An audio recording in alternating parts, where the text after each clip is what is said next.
If you have long nails, you're going to have to cut them right down to the base of your finger. So now taking a false nail, you want to make sure that it fits absolutely perfectly. Once you have the correct size, if it's too long you want to cut it down, and don't worry because sometimes when the nails are very cheap they tend to snap. It really doesn't matter if this happens, it just adds to the effect. So next file it down and add in some cracks for a little bit of extra effects if you want, and really roughly rip the nail in half. Now taking some royal lash glue, I'm going to apply this all over the nail. Spread it out all over the nail. Now taking a cotton ball, I'm going to dab this onto the left side of the nail. And the reason I'm going to do this is I want to give it a texture very similar to what your nail would look like if the nail had been ripped off.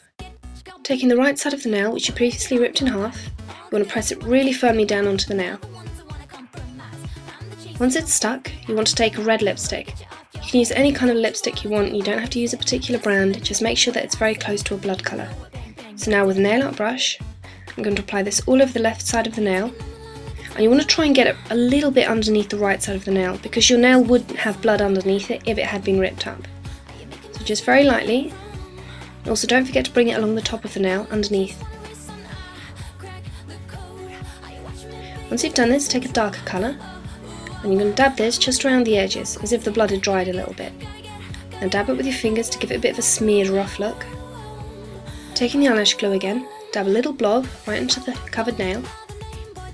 You just want to dab it around your finger, you don't have to be neat, the messier the better. And again, apply the cotton.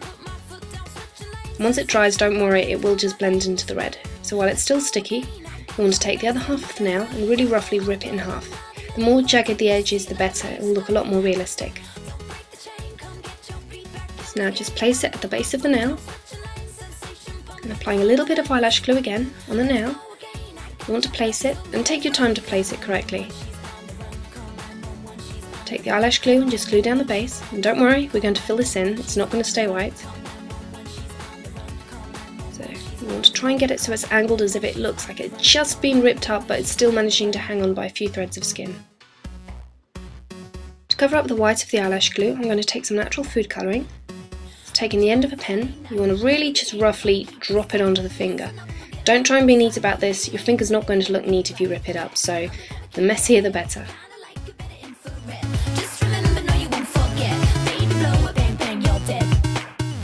Once you feel you've put enough on your finger, again you just want to dab it with your finger to give it more of a messy look. Like so. And that's it, you're done. That's how to really freak out your teachers and make your parents feel sick. Crack the code. Are you watching me, baby?